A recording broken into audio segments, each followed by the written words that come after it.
Shalimar, RM, Mark Nathan, Scream, KKPH, Iceman, Unspoken, Praying Medic, Gizmo, Mr. Saxophone, Rocket Ridgeback. Now I'm all sparkling, 420, Ash Hand. Oh, stuff's blowing. Some of these people can just thanks for joining in today. Things are happening. Things are happening on the canvas. But I am glad to be here, and I'll tell you, when I need to show up for you guys, all I do is just jump in that lake and wake my brain up so I can come back to life. It helps. It really helps. Good morning, RM, Roman, Julie. Nice to see you guys.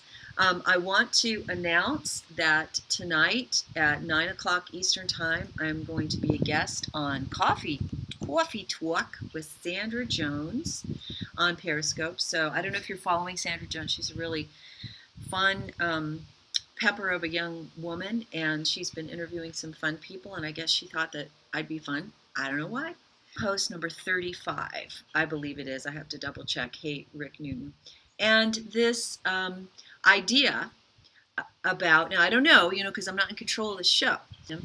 Q always says that they want you divided by color, by party, by religion, and this idea that we have been divided inappropriately from one another.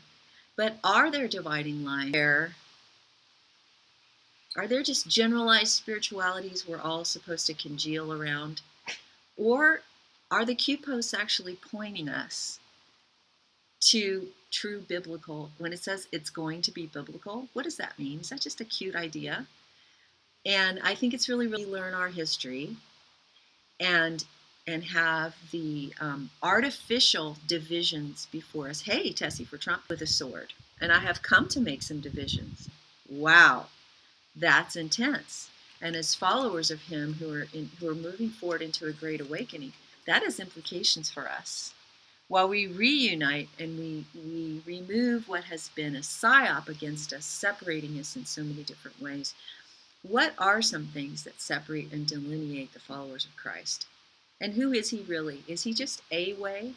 Is he just one of many?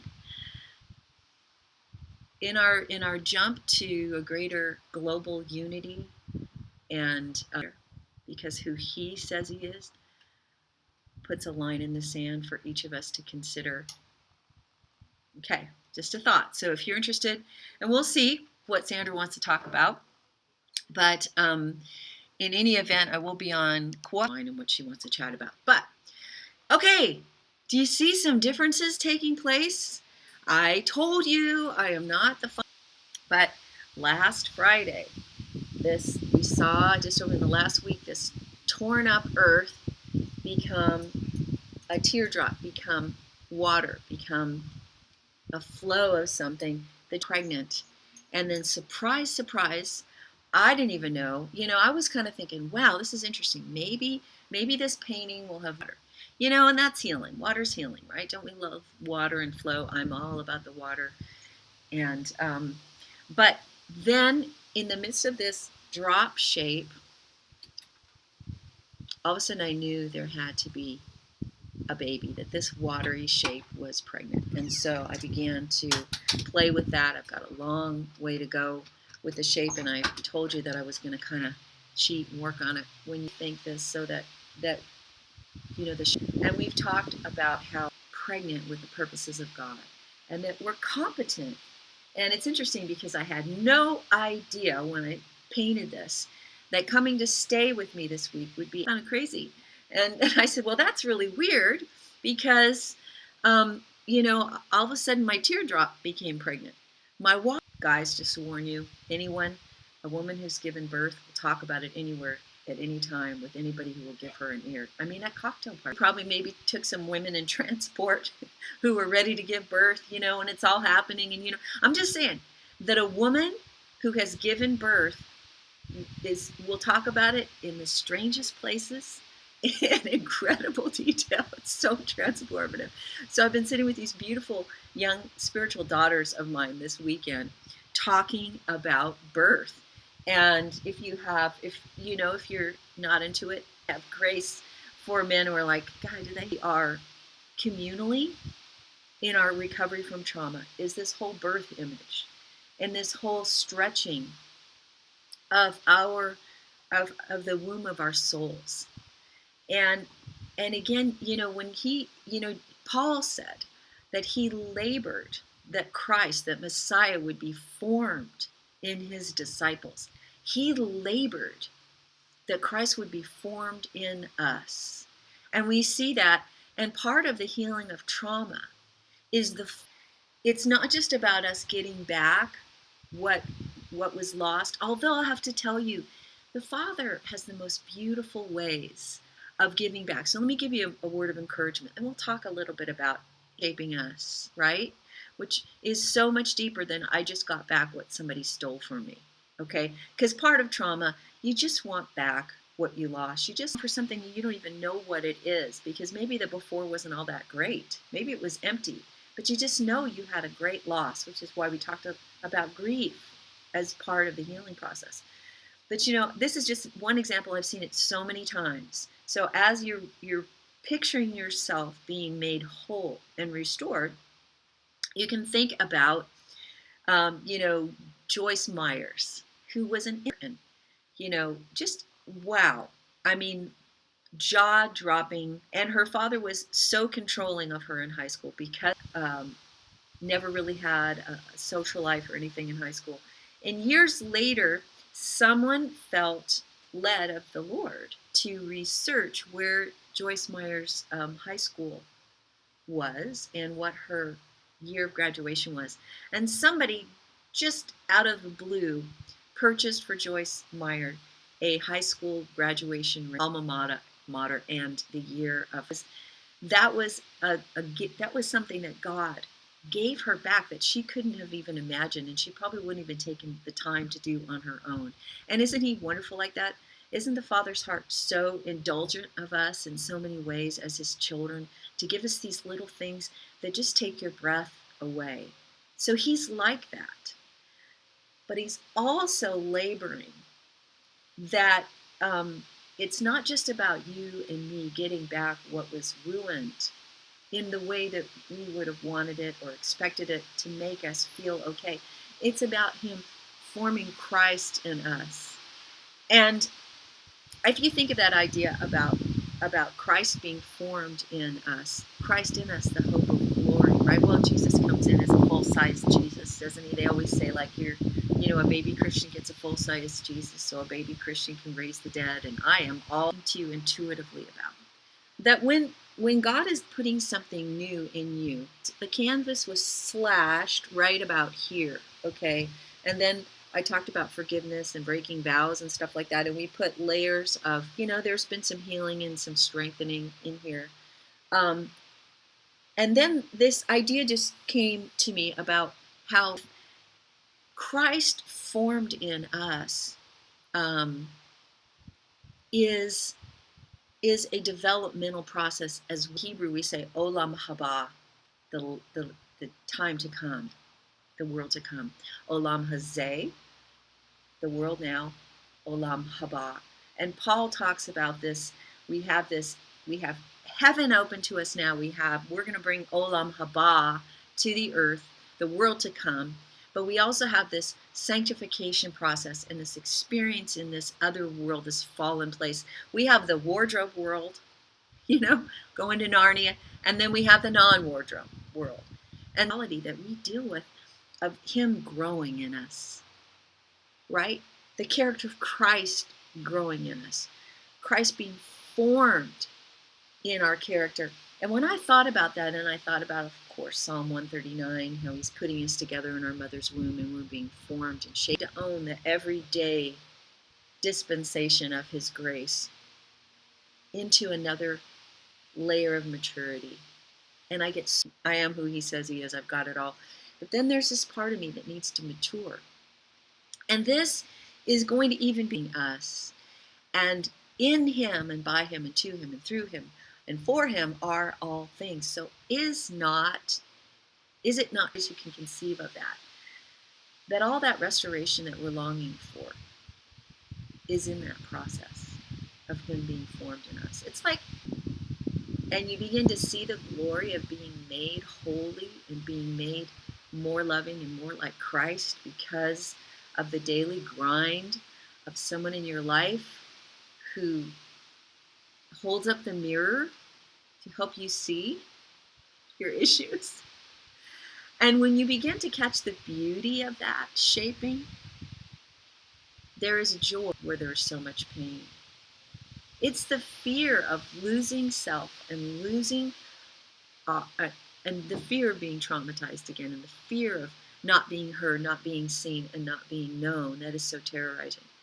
But when we go willingly to the cross process, we go willingly to the iron sharpening iron, husband sharpening wife, so to speak, that we begin to notice the character of Christ being formed in us. And a different thing happens. Our assessment of what it's going to take to be okay changes.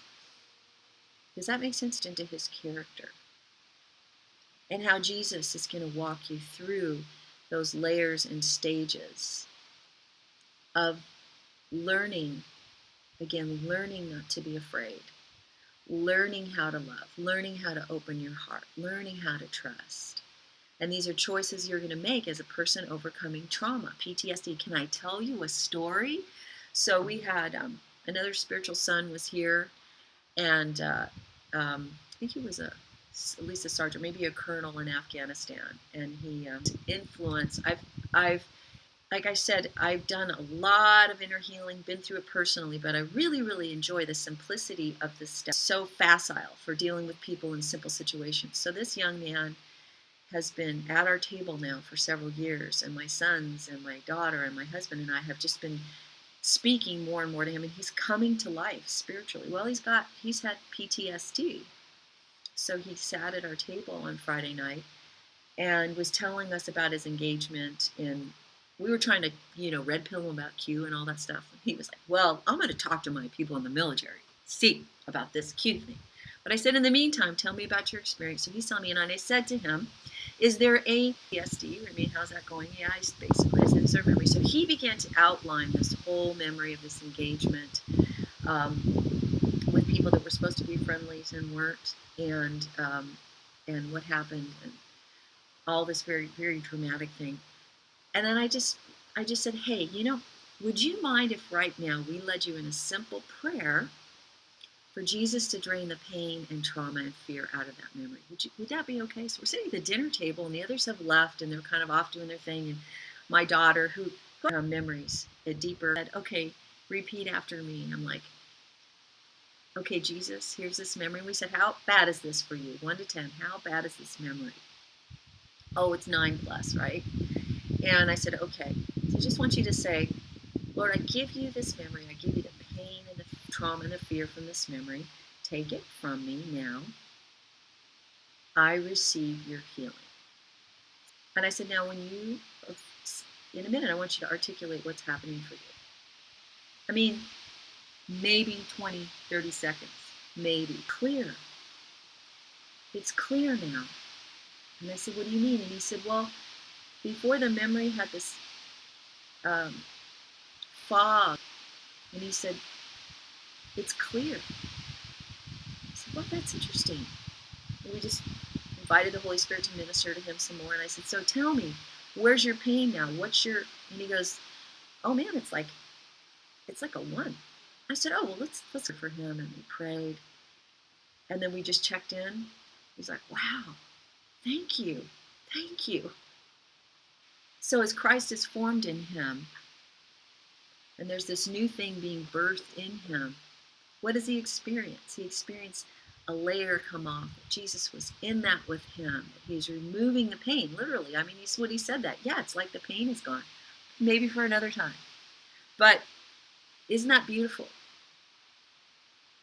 That those layers of pain and those layers of in a non-adrenalized state, we're learning how to move, make decisions, right? And this is the process of trauma healing. And this is as Christ is formed in us and his character is growing in us and he's developing. And once we surrender to that cross-like process of somehow my recovery from trauma is going to be bigger than just me getting back what I wanted. I'm going to be so transformed into him, by him, through him, for him, to him, as he removes layers of pain, and I work with people, and I allow getting bigger in me and his purposes. And what is gonna be in me, there'll be many beautiful synergies of things God brings, and you go, how did you know that's just what I wanted? But there'll be other things that will shock and surprise you, that was his purpose, and it's different than your expectation. And it's the same for our world right now. If we really are in a great awakening, then as we overcome this present very traumatizing, troubling time, what we thought we wanted, a better version of the Republican Party, a better version of the Democrats, a better version of the central bank, a nicer, kindler, gentler. Remember, that was from George Bush, a kindler, gentler. It's not going to be a kindler, gentler version of what we have, a complete birth of something new. And if you think being pregnant is in the third trimester, and if you almost, just with the newborn and the crisis of birth, that newborn baby is requiring so much more of you than you could ever imagine. And it's such a weird, exhausting, exhilarating thing to be able to have so much to give forth is a midnight feeding. And a lot of adjusting on our part to the new reality. November 5th, 6th, 7th, 8th, And it's a while. It's personally what God is going to bring forth and what he's going to do in our nation, in our world. It's not just going to be a better familiar with. I think it's really going to be from Trump. Is not, again, just about a total. We become the source and the safe place and the nurturing place for new things, new people, new relationships. Their very nature are going to be okay. You just never know if you're going to not hurt. And I think one of the most beautiful things about living a fear-free life, which I choose to do, no matter how I feel, and it's not easy right now, the things trauma, choosing to be a mindset, because fear coming forth. Does that make sense? Figure the head out, that's for sure. But so stick with me. We'll keep talking about this and figuring it out, and as the Lord gives me things to share with you and prophetic words, and I will pass them on. But we are definitely not going back to just a better version of the 1950s, okay? The 90s, the glory days. We're not going back there. I have a feeling that what's coming is so cataclysmic and so different that it's going to require all the best that Christ is formed in us and is formed in us to shepherd and parent the earth. And there's a nice thing about being a parent and growing is that as you let God heal you and transform you, there's a deep confidence that begins to be displayed. I remember when I was first pregnant, I cried out to the Lord. I said, God, I am absolutely terrified. I'm so terrified. The world's such a dark and scary place. I don't know if we're going to be okay. And I could mess them up. And, what if I do this? And what if I do that? That's where we're at. And as he began to heal and set free, you develop, you learn confidence, you learn peace, you learn to see and invest in everything that's going on around you. It's beautiful. It's a beautiful thing. Aren't you tired of worrying about yourself? Aren't you tired of worrying about the country? Aren't you tired of being anxious and not knowing if you're going to be okay? Well, welcome to the club. This is where we learn that we're going to be fine. And we can get a little inner healing along the way, a little emotional healing whenever we need it, or a lot of it, right? So, again, deep healing ministry, freedom encounters, Sozo ministry, Emmanuel ministry, 3 steps to emotional healing by praying medic. Great ministries out there. Avail yourself. Get your midwives in place, right? And hang in there, because you are becoming the womb for something God is doing in the earth, and it's a beautiful thing. All right. So I will see you guys tomorrow. And don't forget my interview with Sandra Jones at 10 o'clock tonight on Periscope. 10 o'clock? No, 9 o'clock. 9 o'clock Eastern Standard. All right, you guys. Go do something that scares you, like take a pregnancy test? I don't know.